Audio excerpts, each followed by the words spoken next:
또 한국 사회를 보면은 두려움이 많습니다. 왜냐하면은 이 영적 전쟁에서 이 적들의 전략이 너무나 고단수이기 때문에 그렇습니다. 지금 이 벌어지고 있는 대한민국뿐만 아니고 전 세계적으로 이 기류를 보면은 그 악한 그 지혜와 그 전략이라는 건 어마어마한 것 같습니다. 그 적들이 사용하는 영적 전쟁에서의 가장 무서운 전략은 반복입니다. 반복. 여러분이 조금만 신경 써서 TV나 넷플릭스 같은 이런 그 미국에서 나온 이런 영화들을 보면은 무섭게 반복하는 이런 전략을 구사한다는 걸 금방 알 수가 있습니다. 그 동성애 같은 것도 마찬가지입니다. 이게 우리나라에서는 생소한 문화 아닙니까? 그리고 동거, 결혼하기 전에 먼저 그 미혼 남녀가 같이 이 동거 생활을 하고 또 심지어는 아이를 낳고도 혼인 신고를 하지 않고, 이게 전부 유럽에서 나오고 미국에서 나온 문화 아닙니까? 그런데 이 무서운 이 반복 교육이라는 게 이제 무슨 영화를 보여주는데요, 굉장히 인기 있는 잘 만든 영화입니다. 그래서 막 젊은이들이 그 영화에다 빠져들어가는데 그 맥락하고 하나도 상관도 없는데 동성애자들이 거기에 출연을 해요. 슬쩍슬쩍 이렇게 끼워 넣는 이런 그 반복 교육이 굉장히 지금 무섭게 일어나고 있습니다. 그래서 지금 최근에 제가 그 정신건강의학과 교수님 강의를 듣다가 보니까 지금 우리 시대는 중독의 시대라는 거죠. 이 중독이 뭐죠? 그 반복해서 일어나는 그게 중독 아닙니까? 이 중독의 시대인데, 과거에는 이게 물질 중독이었다는 거죠. 알코올 중독, 또 마약 중독, 또 니코틴 중독, 이런 것들은 피하기가 쉬운 거죠. 저희 같은 사람들은 술, 담배 안 하거든요. 알코올 중독으로 어떻게 공격을 하겠냐고요. 담배를 안 피는데 니코틴 중독으로 어떻게 공격하겠냐고요. 그런데 지금 그 아이부터 노년에 이르기까지 이제는 그 스마트폰 없이는 살 수 없는 세대예요. 인터넷 없이는 설교 준비도 못 합니다. 이거 피할 수가 없는데, 지금 이런 어떤 미디어를 가지고 SNS라든지 또 인터넷 숏폼이라고요, 한 30초, 1분 이런 것들로 계속 반복해서 저희 아이가 그러더라고요. 자기 전에 이거 한 30분만 보고 자야지. 그렇게 하고 이 숏폼이라는 거를 이렇게 보다가 보면 밤을 샌대요. 우리 집에만 그런 거 아니겠죠? 이 사단의 전략이 굉장히 무서운 거예요. 그래서 이제 계속 반복되는 이런 그 중독으로 이제 짧고 강력한 자극에 노출되도록 그렇게 하다가 보니까 제가 참 두렵게 느끼는 게요, 그 정신과 전문의가 말하는데 인간의 뇌 구조가 바뀐대요. 앞에 있는 전두엽이 이게 지금 변형을 일으킨다는 거죠. 혹시 여러분 팝콘 브레인이라는 신조어를 들어보셨는지 모르겠는데요, 이 팝콘 브레인이 뭐냐 하면은 이 첨단 디지털 기기에 익숙한 뇌가 현실에 대하여 무감각해지는 거죠. 왜 팝콘 브레인입니까? 여러분 그 팝콘 터질 때 팍팍팍팍 튀잖아요. 이 팝콘 브레인이라는 거는 뭐냐 하면은 강렬한 자극에만 반응이 되는 거예요. 그래서 이제 저처럼 한 40분 설교하고 이러면 청년들한테는 이게 견딜 수 없는 거죠. 저 인간은 저렇게 설교를 길게 해서 막 죽이고 싶다, 막 그런 생각이 들 것 같아요.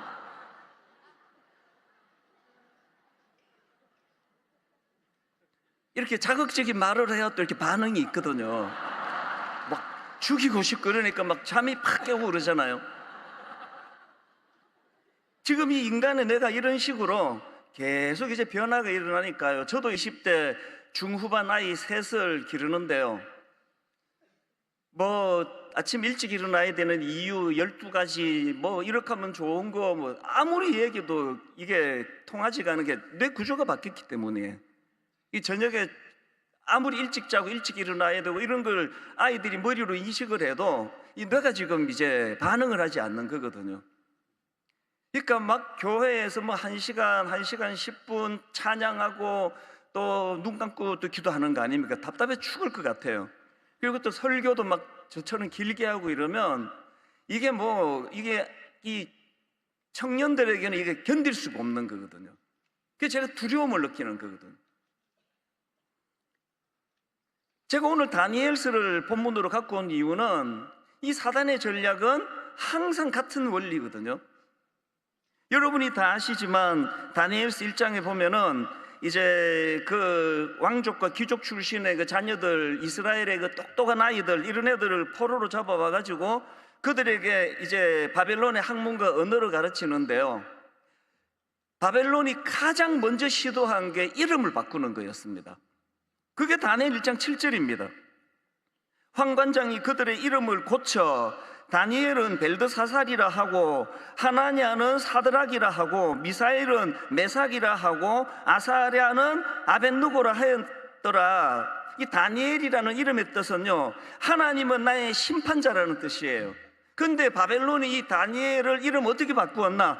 벨드사살인데요, 벨드사살, 이거는 벨 신이 나의 삶을 지킨다. 이 벨 신은 바벨론 사람들이 섬기던 바알의 또 다른 이름이래요.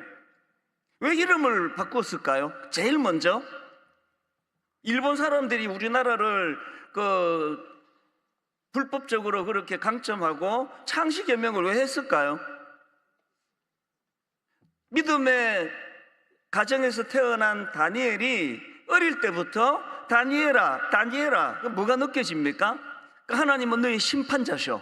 하나님을 경외해야 돼. 하나님을 두려워해야 돼. 다니엘아, 이렇게 교육을 받았기 때문에 이따가 말씀드리겠지만 다니엘이 뜻을 정할 수 있는 거거든요. 그 어린애가 뭘 알아가지고 그런 놀라운 선언을 했겠냐고요. 이 반복이거든요. 다니엘아, 하나님은 너의 심판자셔. 다니엘아, 하나님은 경외해야 돼. 그랬는데 바벨론에서 이름을 바꿔버렸죠. 계속 들려지는 이름이 벨드사살. 이 벨 신이 너의 삶을 지킨다. 벨 신이 너의 삶을 지킨다. 이게 창씨개명이거든요. 저는 정말 두려움을 느껴요. 우리 청년 세대는 벌써 이 전도엽, 이 뇌 구조가 바뀌었기 때문에 팝콘. 그래서 오늘 목사님이 저한테 모든 목사님들이 설교를 15분 배정해 주신 거 보면서 신세대다 그래, 신세대. 이 15분 안에 승부를 걸어라. 40분씩 설교하는 저는 엄청 고통스러워요. 이 세뇌거든요. 그 대안이 뭐냐? 그거 어떻게 해야 되느냐?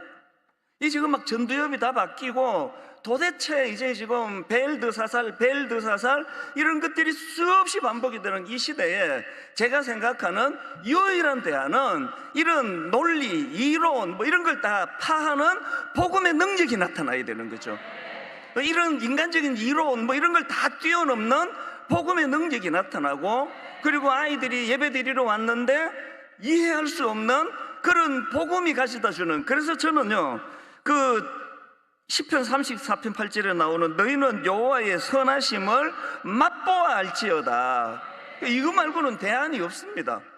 지금 예수 믿는 아이들, 예수 안 믿는 아이들 할 거 없이요, 이게 지금 보통 문제가 아니거든요. 지난달에 우리나라에서 청소년 올림픽이 있었지 않습니까? 제가 그 기사를 읽다가 보면서도 안 믿으시더라고요. 청소년 올림픽이 열렸는데요, 거기에 그 대회 조직위원회에서 선수촌에 콘돔을 비치해 놓고 언제든지 갖다 써라. 눈에 띄는 데다가 콘돔을 그렇게 많이 비치했대요. 그래서 제가 다시 검색을 해봤습니다. 이 청소년 올림픽에 출전하는 선수들 나이를 봤더니요, 14살부터 18살이에요 14살부터 18살 청소년들이 모여있는 그것도 몇 년 동안 하는 거 아니잖아요. 딱 그 짧은 2주 이렇게 기간을 정해놓고 하는 그 기간에도 이 팝콘 브레인, 뭐라 그랬습니까? 전두엽이 내가 지금 성적인 충동이 일어나면은 지금 선수로 뛰고 뭐고 없는 거예요. 그걸 해소를 해야 되는 거거든요. 그래서 지금 거기에다가 콘돔을 비치해 놨다는 거거든요. 제가 놀란 것은요, 이거에 대하여 항의하는 사람들이 없습니다. 왜? 이제 믿는 우리도 이게 익숙해져 가는 거예요. 이게 반복의 힘이거든요. 지금 이렇게 무섭게 세뇌되어 가고 있는 이 현실에서 유일한 대안이 있다면 복음의 능력이기 때문에, 복음의 능력이 이런 놀라운 현실 안에서 예수 믿는 사람들에게 나타나야 돼요. 그래서 교회가 뭐 청소년들을 위해서 뭐 별의별 프로그램 다 하고 예산 들이고 그 애쓰는 건 눈물겨운데요, 제가 볼 때는 거의 소용이 없습니다. 그거 잠깐 해가지고 변화가 일어나, 너가 바뀌었는데 중요한 게 지금부터인데요. 그 어떻게 해야 복음의 능력을 맛보는 겁니까? 물론 전적인 하나님 은혜이기 때문에 우리가 애쓰지 않아도 복음의 능력은 나타나지만요, 오늘 이 본문 속에서 굉장히 중요한 포인트가 뭐냐 하니까, 다니엘에게 복음의 능력이 어떻게 나타났느냐, 다니엘에게 복음의 능력이 나타났던 이유는 딱 하나예요. 다니엘이 도전했기 때문이에요. 이게 8절입니다. 다니엘은 뜻을 정하여 왕의 음식과 그가 마시는 포도주로 자기를 더럽히지 아니하리라, 이 도전한 거거든요. 뜻을 정하고 선포한 거거든요. 그랬더니 다니엘 1장 17절에서 하나님이 개입하시는 거예요. 17절을 보십시오.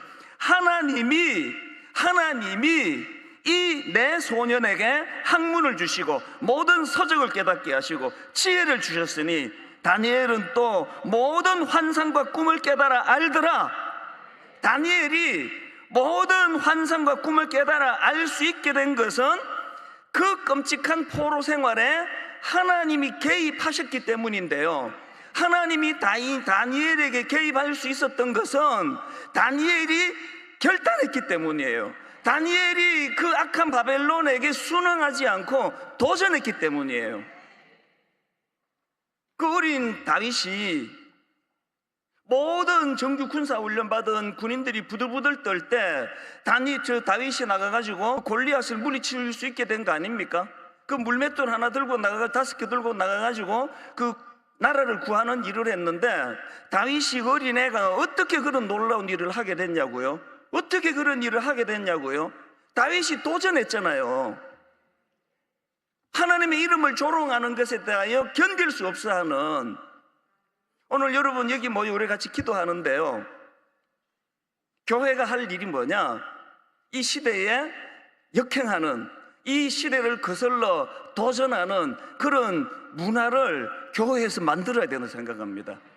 교회가 무슨 프로그램을 굉장히 이 아이들 입맛에 잘 맞도록 맞추고 구미에 당기게 하고 다 좋은데요, 지금은 그렇게 한가한 때가 아니고요, 지금은 복음의 능력을 경험해야 될 때예요. 그래서 하나님께서 말씀하시잖아요. 이 마지막 때에 우리가 해야 되는 것이 뭐냐 했더니 베드로전서 5장 8절입니다. 근신하라, 깨어라, 너희 대적 마귀가 우는 사자와 같이 두루다니며 삼킬 자를 찾나니, 이 무서운 시대에 우리가 해야 되는 것은 기도예요. 그리고 서로 뜨겁게 사랑하는 거라고 생각합니다. 우리 같이 목사님과 함께 기도할 때 여러분 진짜 거기에 한번 내 마음을 다 싣고 절박감을 느끼고, 하나님 우리 아들이 우리 딸이 착해가지고 부모 말을 거역하지 않아서, 그래도 부모가 교회 가라 그럼 교회가 앉아있는데 그 아이가 이 뇌 구조가 바뀌어가지고 막 30분 40분 설교하는 이 설교에 적응을 하지 못하고 있는 이 상황 아닙니까? 모든 교회가 힘을 합해서 하나님, 이 시대는 성령의 시대인 줄 믿습니다. 성령의 역사를 갈망하는 시대인 줄 믿습니다. 다니엘처럼 뜻을 정하고 다윗처럼 하나님을 조롱하는 그 무섭고 겉으로 보기에 괴물 같은 골리앗이랄지라도 나는 저를 용서하지 않겠다라는 이런 도전 정신을 심어줄 때, 그때 거기에 성령의 역사가 일어날 줄로 믿습니다. 오늘 우리가 함께 기도할 때 수많은 이론 다 파하시는 하나님의 직접적인 능력이 이곳에서 역사하는 그런 귀한 시간 되기를 주님 이름으로 축원합니다.